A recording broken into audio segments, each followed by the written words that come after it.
básicamente va a ser esa la medicina, que es parecido a la salida de la crisis que tuvo Occidente después de la gran crisis financiera, ¿no? Algo similar. Algo similar, pero no igual, porque no es un QE. Es algo muy diferente. Fíjate que tú hablabas del QE. Si quieres hablamos del QE. Hay cosas que se suele hablar del QE, pero hay cosas que no se suelen decir, pues esto ya es más de fontanería monetaria o financiera, que el QE lo que hace es restringir la rehipotecación de colateral. Y no puedes crear crédito. Para que Eso me lo puse en Twitter, estuve leyendo y me hizo pensar, sí. Muy interesante. No expandes. Por eso Japón, aparte de la falta de demanda, por la propia escultura japonesa de los propios ciudadanos, los bancos no podían aumentar el crédito porque no podían rehipotecar colateral. Las reservas bancarias solo son para liquidar, para compensar y liquidar pagos. Es para lo que es. Te hace falta colateral, te hace falta que tengas capacidad de balance. Si no tienes capacidad de balance, ¿por qué no puedes crear nuevos colaterales? O no puedes utilizar más colateral porque tienes regulaciones como las de Basilea que te restringen, pues entonces tienes un problema, no puedes expandir el crédito. Eso me hizo pensar, Diego, y yo me puse en el papel de ingeniero financiero, ¿y por qué no se pueden rehipotecar? O sea, ¿por qué no? Porque te retira para que se pueda hipotecar la reserva. Fíjate, y lo voy a decir porque no, porque cuando la Reserva Federal hizo el QE, o el Japón hizo el QE, tenías trampa de colateral. La trampa de colateral es cuando tienes menos colateral más valioso, lo que el BIS llama colateral externo, que son los bonos del tesoro, sí. Tienes menos y tienes todo el sistema cargado de colateral interno, que son deuda corporativa, bonos hipotecarios. Titulaciones, etcétera, sí. ¿Qué ocurre? Que como hay menos colateral de calidad en circulación, porque hay lo que dijo Powell y, Keynes llamaba demanda precautoria o demanda de dinero precautoria, es decir, ¿qué hacen? Como los diferentes intermediarios en el sistema financiero ven que hay problemas, lo que hacen es acumular efectivo y activos equivalentes al efectivo, que no es lo mismo, como puede ser bonos del tesoro. Yo me los quedo, no te quiero prestar porque veo demasiado riesgo, como esto es más valioso, me lo quedo en balance. Entonces, hay menos colateral para hipotecar. ¿Por qué? Porque hay menos valores del tesoro en circulación y los demás colaterales que está infectado el sistema de colateral interno, que tiene menos calidad, que ha perdido calidad porque tiene que garantizar con los propios balances de las entidades que crean ese colateral interno, no se acepta para obtener liquidez en los mercados mayoristas. Te dice, eso es lo que le pasó a Lehman Brothers, por ejemplo. Lehman Brothers quiebra porque estuvo intermediando con credit default swaps y después quería pedir prestado en el corto plazo de mercados monetarios con CDOs, que habían perdido todo el valor, no eran aceptados. Entonces, ese es un problema. Tienes menos colateral para ir a hipotecar. Cuando tú tienes menos colateral para ir a hipotecar, no puedes crear crédito, literalmente. No puedes expandir el balance. La pregunta es por qué no aceptan las reservas como activo para rehipotecar. Es lo que nunca no se puede, las reservas no se rehipotecan. Pero es por regulación y no podrían cambiar. Es que las reservas bancarias están creadas para ser solo activos de liquidación y compensación, para que los bancos, cuando vayan a las cámaras de compensación, puedan liquidar y compensar operaciones, transacciones. Pero para hacer transacciones, tú necesitas un colateral que te permita obtener. Por ejemplo. Claro, necesitas un colateral que te permita. Siempre hay que pensar colateral en proporción a reservas bancarias, porque se suele siempre aislar uno contra otro. No, es la proporción de colateral frente a reservas bancarias. Si tú tienes colateral efectivo, el colateral elegible, la Reserva Federal te va a dar reservas bancarias, sí o sí. Te las va a dar. Si no tienes colateral elegible o en ese momento ese colateral elegible y deja de ser elegible, no vas a tener reservas bancarias. Primero irás al mercado mayorista, no te dará y seguramente vayas a la Reserva Federal y te dirán, no, a mí esto, o el Banco Central Europeo, o el Banco de Japón, el Banco de Inglaterra, tienes que darme otro colateral de más calidad. Esto es lo que decía Bagshot, de prestar libremente frente a colateral de calidad, pero a tipos santos. ¿Para qué? Para evitar que no vayan bancos que no tienen problemas para hacer arbitraje, sino para que esto sea para bancos que necesitan. Y cuando tú tienes problemas y tienes colateral de calidad, te da igual el tipo de interés porque lo que quieres es sobrevivir en el corto plazo, que te puedas obtener acceso a reservas bancarias, etc. Esa es la cuestión. Las reservas bancarias no se rehipotecan. porque es un activo de liquidación.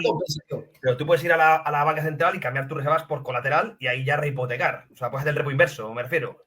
Depende. Esta es otra cuestión. Si lo hacen los fondos de mercado monetario, el colateral no se puede rehipotecar en un repo inverso. No se puede, amigo. Solo son los dealers. Cuando los dealers sí tienen hasta ciertas limitaciones que impone la Reserva Federal, porque la Reserva Federal quiere controlar la rehipotecación de colateral. Otro ejemplo, el QT. No es lo mismo el QT pasivo que el QT activo. El QT activo, que es vender bonos del Tesoro, sí permite rehipotecar. Ahí no controlaría la Reserva Federal la creación de crédito, la expansión, y podría, sorprendentemente, aunque le parezca raro, a la gente podría con un QT activo, con ventas, podría aumentar el crédito, porque habría más colateral de calidad en circulación y eso permitiría aumentar pues, el crédito. El QT en el que deja madurar corta la rehipotecación. Tiene el mismo efecto que el QE. No se puede rehipotecar. Es el que tenemos ahora. Claro, porque deja madurar los valores del tesoro, con lo cual no se pueden utilizar para rehipotecar, con lo cual no se pueden utilizar en un repo, y eso, digamos que puede, digamos, un poquito la liquidez restringirla. Eso no quiere decir que la liquidez, a pesar de que haga la Reserva Federal QT pasivo, no pueda aumentar, porque la banca, la sombra de la banca pueden crear colateral interno que puede ser elegible. Ejemplo, acciones en repos, como hemos visto hasta hace poco. Que si tú te fijas cuando coges los repos usando acciones con colateral, sí, coinciden cómo despega el Standard & Poor's, literalmente. Después, y otra cuestión que está empujando esto son los swaps de retorno total. No sé si los conoces, José, los swaps de retorno total. No. Swaps de retorno total son instrumentos o derivados financieros en el que, pues, hedge funds, digamos, agencias de valores, fondos de pensiones, si quieren obtener más rendimiento, lo que hacen es no exponerse a la custodia del activo, pero que sí que reciben los flujos, porque los derivados, casi todos los derivados, lo que estás haciendo es moviendo flujos, estás intermediando flujos. Entonces, un dealer acumula acciones y lo que hace es que el hedge fund hace un swap de retorno total y recibe el movimiento, el precio del diferencial del movimiento del precio de las acciones más el dividendo. Y recibe el flujo. Un derivado puro y duro, sí. Exacto, recibe el flujo. Mientras el que tiene mientras el que tiene la custodia son los dealers. Y vemos cómo se dispara en el repo la tendencia de acciones como colateral.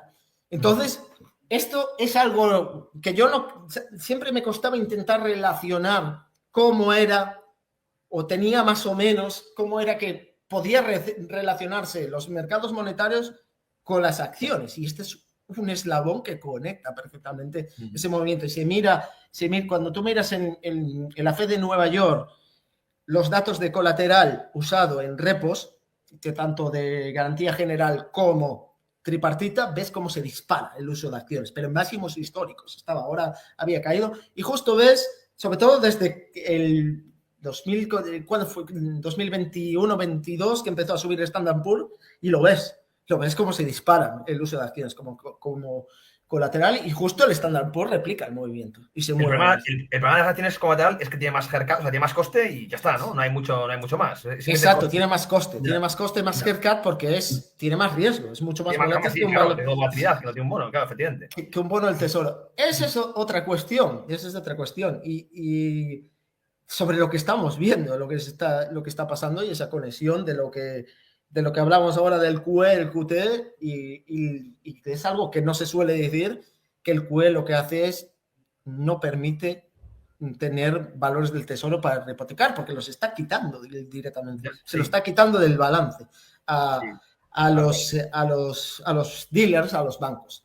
Si bien es cierto, como decía Stephen Miran, que lo que hace el QE es retirar un poco de riesgo del sistema, y eso permite pues que en parte el sistema pueda, digamos, asumir cada vez más riesgo. Pero evidentemente en las fases iniciales, cuando tú estás en trampa colateral, lo que hace el QE es empeorar literalmente la liquidez. Estoy de acuerdo que quita colateral, pero lo que tú dices, quita riesgo, que es importante. O sea, quita mucho plazo al banco, mucho riesgo de plazos, y bueno, eso al fin y al cabo te te limpia mucho el balance, ¿no? Pero es verdad que quita colateral para esta parte de rehipotecación. Es un equilibrio que, claro, en algún momento puede ser restrictivo y en otro expansivo, entiendo. Exacto. Y eso es un poquito la cuestión de lo que pasa con los QEs. Y si tú te fijas, cuando ves el QE, te fijabas que, bueno, se correlacionaba bastante con lo que te estoy comentando sobre los QEs. Sí, después, si bien es cierto que reduce riesgo, permite que ya el mercado, una vez se limpia, crecer a mayor velocidad, sobre todo los activos de más riesgo, que es lo que vemos. Y eso es la cuestión de lo que ha ocurrido con el QE, con el QT. Y eso, si te fijas, eso es un poco la situación que ocurre con los colaterales y el por qué puede restringir la liquidez un poco. Inversión, bolsa, criptomonedas. Te contamos la actualidad que mueve los mercados.